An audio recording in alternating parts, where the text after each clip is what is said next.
What's going on, everybody? It's your host, Dr. Splash. Shout out to Splash Sunday. Videos are being spammed all day. I will be doing what I think, in my opinion, is historical for my genre on YouTube, okay? Might even be a record. Just non-stop dropping content all day. At least 10 videos will hit the streets. Why not add this to that equation, okay? This is going to be peak Sentry. We're taking away all the bullshit, all the bad writing, and we're giving peak Sentry from Marvel versus Superboy-Prime, the plot armor extraordinaire from DC. This is one of the most high-powered matchups you could have. We're going to give the final answer with in-depth coverage on both, and then I will conclude it at the end. This is as detailed as final boss of a battle style you can get on my channel, so definitely check out this new series, and I hope you guys enjoy Splash Sunday. Without further ado, let's begin. Now, ever since his inception, his power as the Sentry has only been limited by his mind. Sentry, since the beginning, was also considered completely unlimited by science and logic due to his atoms being in quantum flux. Essentially, if I am to phrase this shortly, he both exists and does not exist at the same time. Think of Alucard from Hellsing on fucking ketamine, okay? That's what it is. And this is something that you could argue is universal. Sentry can actively battle against a retcon. That's right, a retro continuity is essentially timelines or entire comic book creations getting reset. He can actively battle against a retcon so powerful, Stan Lee himself claims he forgot about Sentry as well. We even see Sentry recall his old comics being published, and even the covers of them, a wild case of his power extending to fictional transcendence. This, of course, we can easily consider outer. Reed Richards says Void is beyond anything that 616 Earth has faced, which includes Dark Phoenix and Galactus and classic Celestials which bullied Odin. So, just inherently being put in that category, that ballpark, this would be an outerversal statement. This is also contextually important because later Sentry is shown to have wins over the Void and will continue to have so until the end of time itself, which is outerversal brawling with the Void. Doctor Strange says even without prep, he would fail to stop the Void. If you don't know how absurd Doctor Strange is, especially with prep, go check out my Doctor Strange content, okay? I've done plenty of work on him. Easily outerversal. Professor X does not believe Earth could stop the Void. This includes all the mutants, the Fantastic Four, Doctor Strange with prep, all these beasts, right? Like all the heavy hitters on Earth, they wouldn't be able to stop it. That's outerversal. Doctor Strange has never feared anything like the Void. Man's gone against Dormammu, other Hell Lords, other rulers of extra-dimensional realms. Yet, this is a being that absolutely makes him tremble with fear, even with prep. Again, outerversal. Absolutely fraud-checked Terax in his cosmic axe. Now, I know there's going to be some people in the comments going, why didn't you label this as outerversal? I'm going to keep it brief. Terax sucks. If you make Silver Surfer look like he laces him up and drops triple doubles, you absolutely fucking suck. I think Terax has always been dog shit. I'm not giving him any credence at all. The Void crippled Hulk so bad, Hulk innately fears the Void on a subconscious level. Like, it's always going to remain. And this, to be honest, to do that much damage to Hulk, to me, outerversal. Emma Frost confirms a suppressed Sentry's mind is still complex, vast, and dangerous. Now, in the context of what she's seeing, like she's literally seeing retcon, she's seeing while he's suppressed how vast and insane this is, and it's terrifying. I'm gonna give it outerversal. In the past, he accidentally withstood the power of a cosmic cube. Keep in mind, the power of cosmic cubes can be literally scaled to beyonders and shit, so the fact that he accidentally did this and was fine, like, yeah, we can get that outer argument going for that one for sure. Existence erasure of Morgan Le Fay's level is literally useless against him, as he just face tanked it and came back. Now, I'm not giving this the Outerverse label because Le Fay sucks too. Not one. At some point, Sentry and Nate Gray successfully scrapped with Galactus. Given it's Galactus, yeah, we're gonna go ahead and assume at that point, whatever point in time they were fighting, the fact they teamed up too, he was out reversal. We're gonna go ahead and give the benefit of the doubt, given what Galactus inherently is. In Dark Avengers, it is confirmed by Owen Reese that the molecules of Sentry are literally unlike any existence. Now, before we get into crazy conspiracy theories, I literally think this is just tied into the fact that he exists in a quantum flux of existing and not existing. Of course, the molecules are literally different. Not only did Sentry body Carnage, but he also folded adamantium laced doors effortlessly on his way to do so. And killing Carnage at this point wouldn't make him out reversal for what Carnage was at the time. But the adamantium laced to just effortlessly ragdoll destroy adamantium, yeah, no, that's easily arguable to be out reversal. He managed to hold off the Collective, which was, at that point, the summation of all mutants erased in the Scarlet Witch event. Now, this is a tricky one, right? Definitely can get uni to multi for some of these characters, but to outright call it outer, little trickier. You're going to have to really dive into the Collective and make stalwart arguments for certain characters. I'm going to err on the side of probably not outer in terms of a feat, but I can understand if someone pulls up an argument I didn't think of for the Collective in terms of the different psyches it embodied. He no-sold in one shot Ben Grimm. To be honest with y'all, that's a Toa level feat. Like, come on. High outer, the boundless, or whatever the fuck. What do the nerds call it these days? Extraversal? Mega extraversal? Whatever the fuck that is. Yeah. I mean, he dropped Ben. Insane. Nasty work. Yeah, I wish the fucking comic didn't exist, to be honest with you. By far, he did the best out of everyone with him against Blue Marvel, and Blue Marvel's power inherently weakened Sentry. And I'm gonna give him outer on this one because I think I have a higher degree of respect for what Blue Marvel's actually capable of. And to be able to brawl with him in any capacity and do decent work is very impressive in my opinion. He has been able to pretty easily bust the head of Ymir, which Ares considers beyond even him with an entire team to be capable of, as this is some grand elemental force, which the team was convinced Sentry could still scrap with regardless. I would go ahead and give that the outerversal tag. Infamously, Wolverine, when he casually got backhanded by Sentry, compared his strikes to the likes of Galactus. Now, this, yes, would technically be outerversal as a statement, but I want to put a little asterisk right there and remind everyone that Wolverine's kind of a retard. So it's still a great compliment, but when have we seen Wolverine get in a fucking bar fight with Galactus? You know what I mean? Like, it's Wolverine. He's being fucking dramatic, dude. You know?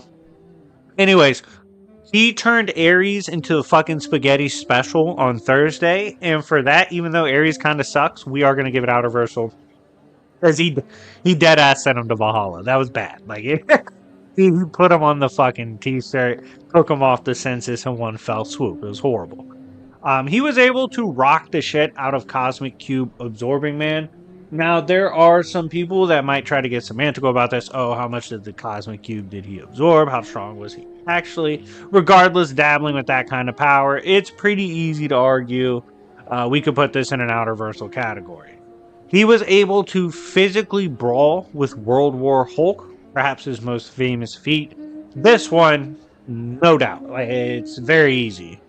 Outerversal, for sure. Like that, no doubt World War Hulk is outerversal to high outer. He was able to endure negative space itself, which is a fantastic passive durability feat for him. Iron Man believes Doctor Doom would passively be killed by Sentry. Doom thinks he's just special. He's like, yeah, I think Sentry is a little touched in the head. I think Buddy wears a helmet. Like he was kind of going at Sentry after hitting him with a crazy spell. But because of it kind of sucks for Sentry because of his mental issues. spells like that do kind of fuck him up. But the important thing about this is Iron Man said Sentry could passively, on accident, kill Doctor Doom, which is definitely outer. Ultron could not read the energy of pissed off Sentry.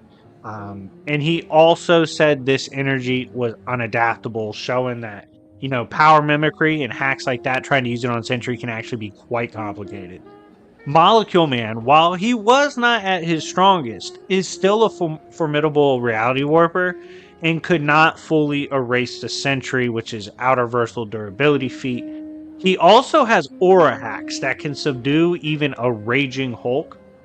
This, of course, does apply in their battles, so Hulk would be weakened anytime he's fighting Sentry, technically. But having aura hacks like this, if you extend it to being able to technically work on anyone, this is very impressive as a ability.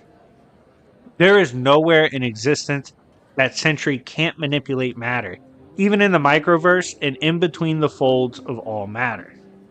After learning the basics of controlling molecules, Sentry went on to be able to punk and even subdue Molecule Man, forcing him to help him with bringing people back at the expense of not killing him.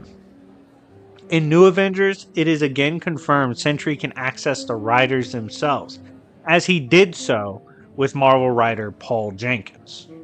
Paul Jenkins actually fainted in the presence of the power of Sentry.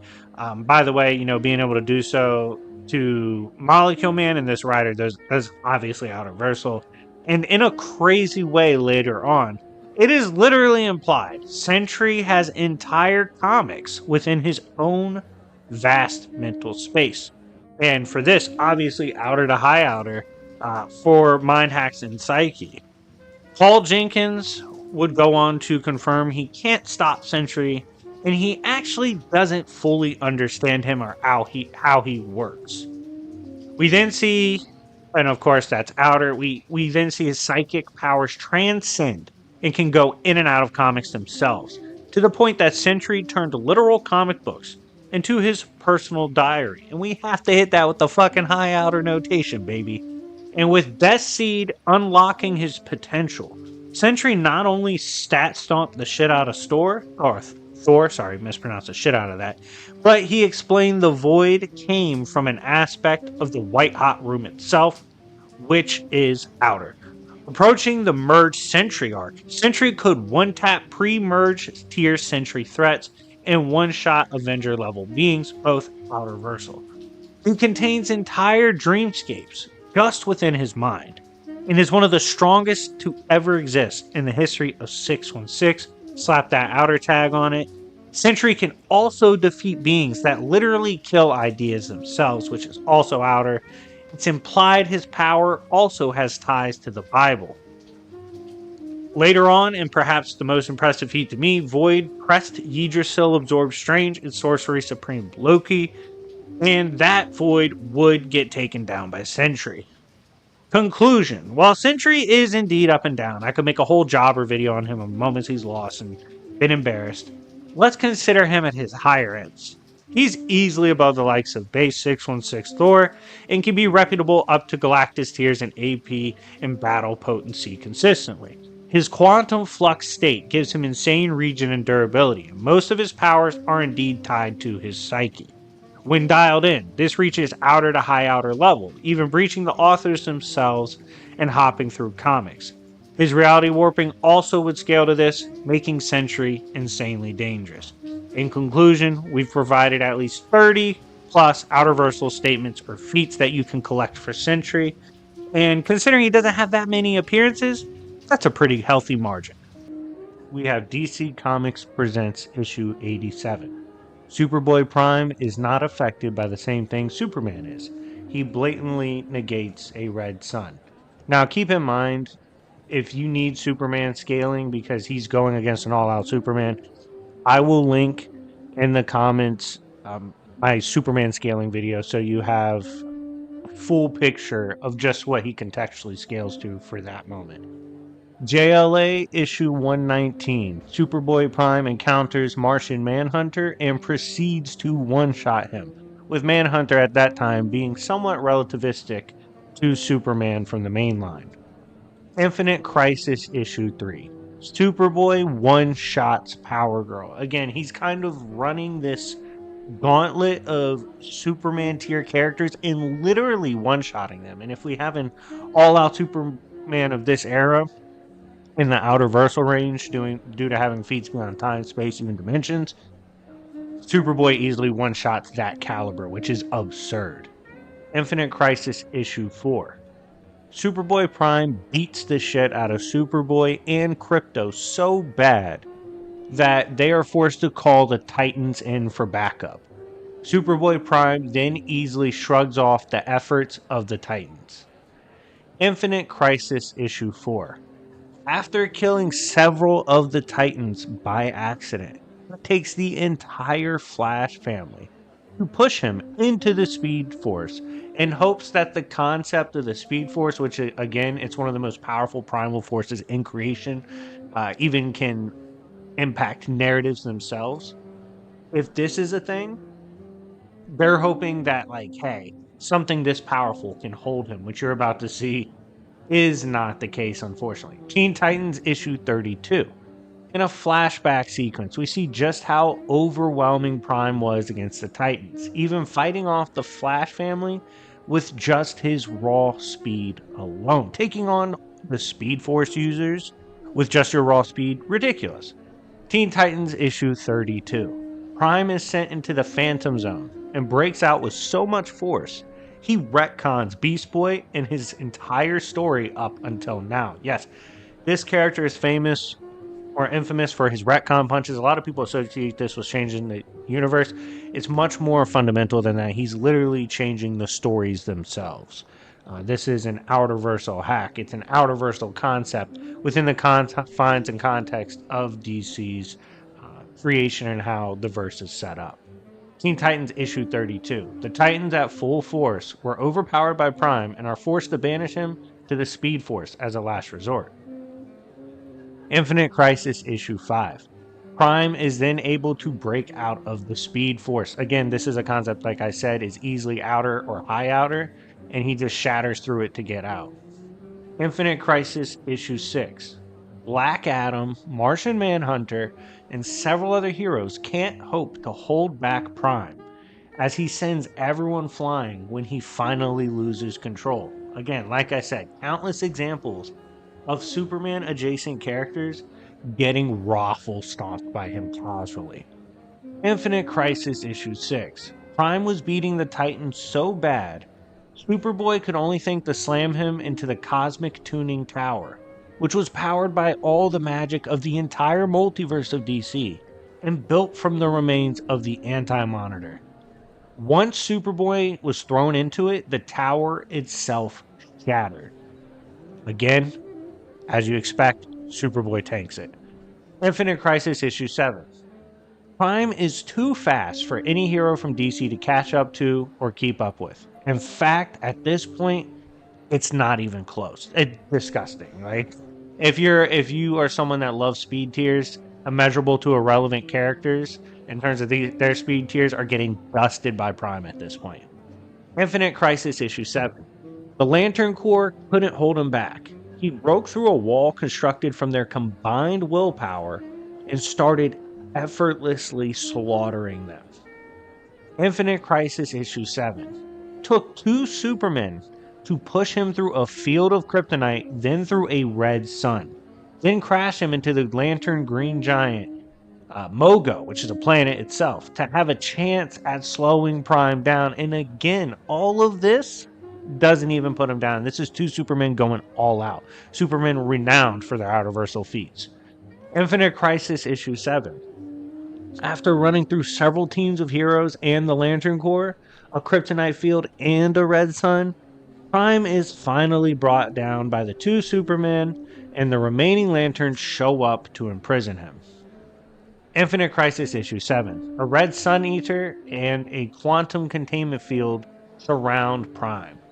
The universe can only pray that concepts like these can hold a weakened Superboy in place. 52 issue 11. A breakdown of the events involving Prime during the Crisis events let us know after all the fighting he did, he was still able to beat 2 of Earth's Supermen to death. Or I'm sorry, Earth 2 Superman. Sorry if I said that wrong. Tales of Sinestro Corps Superman Prime Issue 1. Prime was waiting for the sun to rise to regain his strength after being released from prison. He decided to spend this time in recovery fighting every hero on DC Earth, including the Super Family, until the sun came up. He scales to every hero on DC Earth while weakened. He's insane. Tales of the Sinestro Corps, Superman Prime Issue 1. The Green Lanterns unleashed their most powerful weapon on Superboy-Prime. Green Lantern Corps issue, and obviously, if you don't know that, scaling above the highest Green Lanterns and being the strongest of them easily puts you in the outer range, given how strong the emotional spectrum is. Green Lantern Corps issue 18. Prime beats Ion to near death with his bare hands. Ion, at this point, was actually trying to kill Prime, which usually you don't see Lanterns do, but this still did not matter. Green Lantern issue 25. Prime is capable of fighting off Superman and Power Girl at this point pretty comfortably. Green Lantern issue 25. Prime one-shot Anti-Monitor, who was able to hold off the Guardian and all of Earth's forces. Prime was confident he could beat Monitor at full power regardless, which is disgusting. Green Lantern issue 25. Prime was tearing through Earth's forces again before a Guardian made the ultimate sacrifice in an attempt to destroy Prime completely. However, this only served to banish him to some other place in the multiverse. Final Crisis, Legion of Three Worlds issue 1. Prime survived being thrown through creation and time by the Time Trapper. Final Crisis Legion of Three Worlds issue 1. Prime thinks every villain before him is nothing compared to what he's capable of. These are beings that have impacted dreams, all of dimensions, time, space, imagination.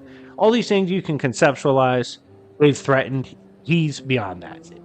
Disgusting measurement. Like high outer easily for those that are here. For the juicy scaling. Final Crisis Legion of Three Worlds issue 1. Superman has the resources of the multiverse at his fingertips and is unsure if it's even possible to kill Prime anymore. Final Crisis Legion of Three Worlds issue 2. Lantern rings will warn the Lantern to immediately retreat upon analyzing Prime, which is hilarious. It's kind of like the Naruto run-on-site shit with Minato. Final Crisis Legion of Three Worlds issue 2. Magic simply does not work on Prime. This is a Superman, but created player edition. Final Crisis Legion of Three Worlds issue 3. Prime's heat vision is so strong, it can actually punch a hole through Superman. Final Crisis Legions of Three Worlds issue 3. Prime overpowers the Legion of superheroes in its entirety. Infinite Crisis Secret Origins issue 1. Prime can alter reality with a single punch. These reality-altering blows echo throughout all of creation, even altering narratives themselves. Again, the infamous retcon punch. Final Crisis Legion of Three Worlds issue 4. Prime, for once, feels the effects of kryptonite and can still accidentally kill all of those around him in a rage while weakened. Final Crisis Legion of Three Worlds issue 5. Prime survives being conceptually erased only to end up back home. He's supposed to be powerless, but we know this isn't the case in actuality. At this point, he's tanked not only outerversal bullshit, but he's taking narrative erasure, conceptual erasure. None of it matters. Superboy-Prime simply endures. Adventure Comics issue 5. Prime fights off Black Lanterns while crashing through DC's headquarters themselves to argue with the writers. Adventure Comics issue 5. Prime can change a lantern ring into anything he's feeling, forcing the ring's nature to conceptually change to fit his mood. He does this with a Black Lantern ring, which is one of the strongest rings in existence. He then wipes out a group of Black Lanterns completely. To just simply conceptually change what the Lantern ring stands for with simply your existence is absurd. Like we don't see that. He just breaks the rules of everything in DC. Teen Titans issue 100. he feels he truly has no limits if he's going all out. Like, everything we've seen at this point isn't even the tip of the iceberg for Prime, which is crazy. Teen Titans issue 100. The Titans at this point need a way to get rid of him, so they attempted to seal him in the Source Wall, hoping a concept like the Source Wall, which can even hold beings like Perpetua who can shape creation, he's hoping that's enough, right? The Multiversity Versity Guidebook issue 1, it's implied Prime mind wiped everyone and everything in creation with what he was doing, aka his retcon activities, which is an insane claim considering the scaling of the mind hacks of these characters in creation. Dark Knight's Death Metal issue 1. It's revealed Prime was influenced by one of the many dark forces in creation, or Great Darkness. Dark Knight's Death Metal issue 4. Prime actually survived the Source Wall exploding, which is a high outer feat for sure. Dark Knight's Death Metal issue 4. Prime one-shots 2 crisis events, where Anti-Monitor and Darkseid had realized their goals and achieved full power. This would be Darkseid with the full anti-life, and Anti-Monitor after absorbing all of DC. Both of them got their shit waxed by Superboy-Prime. Again, we're balling in the high outer part, no problem. Dark Knight's Death Metal, Secret Origin issue 1. Prime can't be killed by the Darkest Knight, who beat the shit out of Perpetua. Who admits this, but Prime realizes the dark multiverse is what's feeding Darkest Knight's power and uses his retcon punch to destroy the dark multiverse itself, the copy of DC creation, the inverted Darkseid. Dark Knight's Death Metal Secret Origin issue 1. Prime survived the effects of his retcon punch on the dark multiverse. Again, he is surviving and enduring these narrative and conceptual erasure events. And Superman issue 28, Prime tells the readers themselves he's back for the next big event in DC. Superman issue 29, Superman Prime effortlessly punches through several timelines, again showing the consistency with this power. Superman issue 29, Prime finally shows his true colors and overpowers Superman. Now, we are going to get some more Prime moments coming up with this new DC run. So I will update you guys on what Superman Prime does throughout his new runs. But overall, this is the scaling and all of the top moments for Superboy-Prime. Alright, so you have gotten the in-depth on both characters. Now we break down our conclusion. First, we will start off with our 7 major categories and how I lean in each one, with no draws being allowed in each section so that someone wins a clear amount of points. And then after the point section, I'll get into how I think the fight finally goes. So for the 7 categories, let's start off with speed. In the case of Prime vs. Sentry, I'm going to favor Superboy-Prime here. While yes, peak Sentry is one of the fastest characters in Marvel, probably top 10 to 15-ish range, Superboy-Prime is easily within that top 5 range, especially in modern times where it was stated if he so chose to, he could blitz Omega Darkseid with just literally an avatar of his currently in the form of Booster Gold fighting World Forger and Time Trapper. Doomsday, it's absurd, like how high-end Superboy-Prime speed scaling at his best should scale, considering he blitzed the Darkest Knight, Dark Multiverse, all that.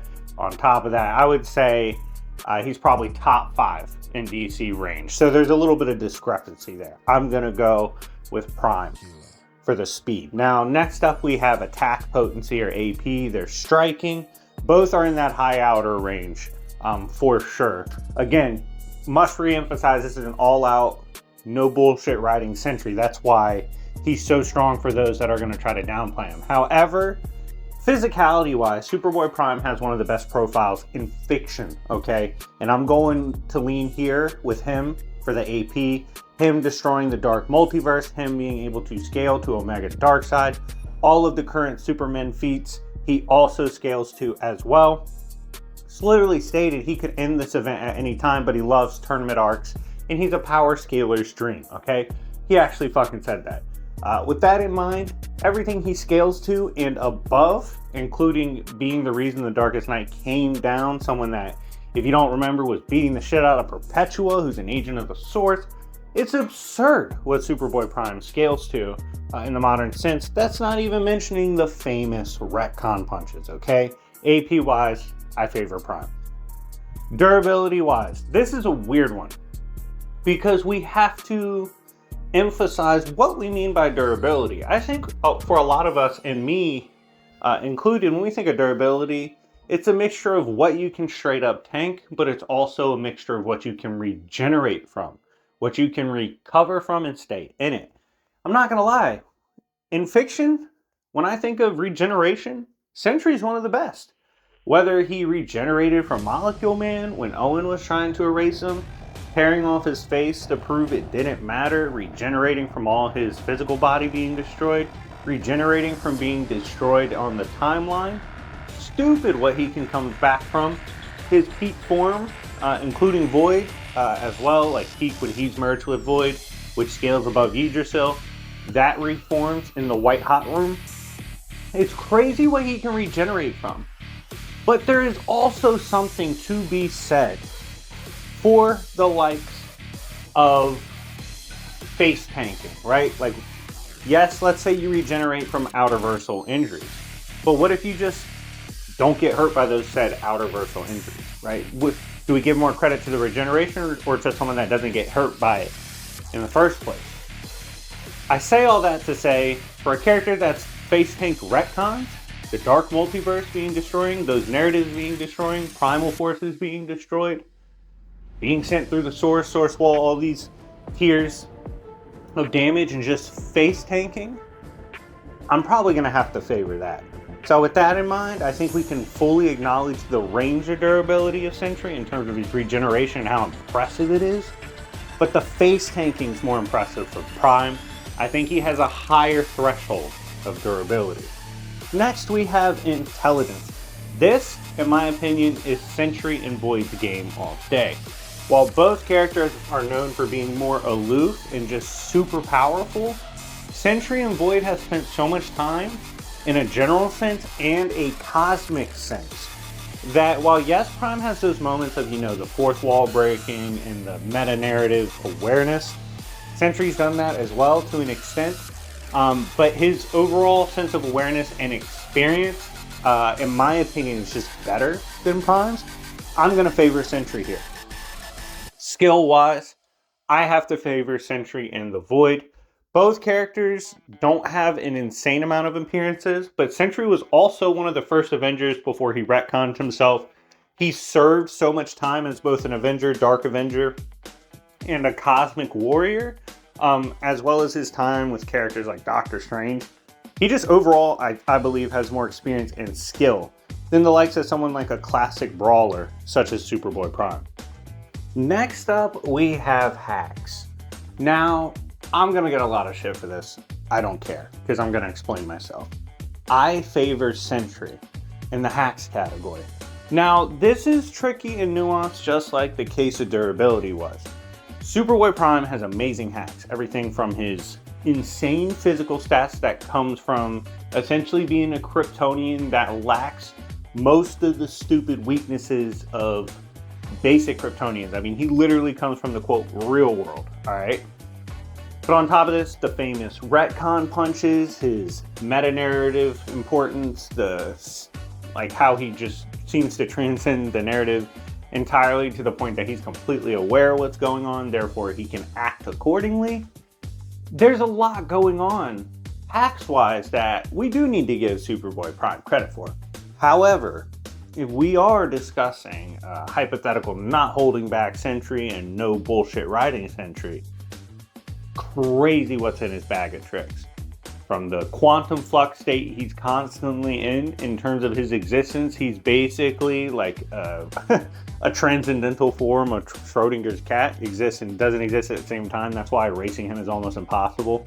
But his molecular manipulation, his reality warping, his insane physical stats, his insane psionic and mental stats when he's not holding back, his power manipulation, his magic manipulation. This is someone that was stopping the hammer Mjolnir, which I know a lot of people vary on their stance of Thor, but modern Thor is no fucking joke, including Mjolnir.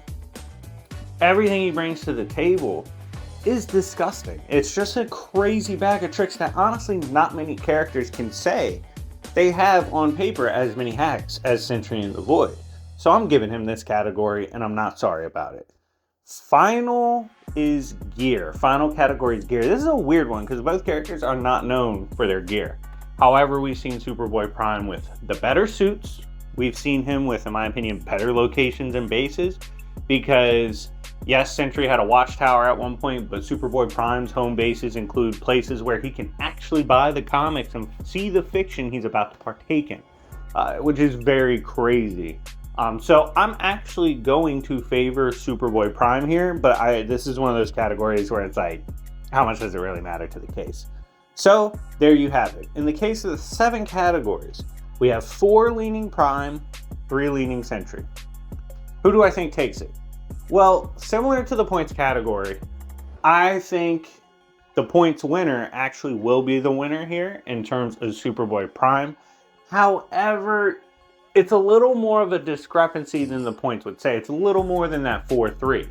And I mean that because the physical stats, the advantages Prime's taking, it's a pretty significant margin, right? I just think he hits at a significantly harder level at his best.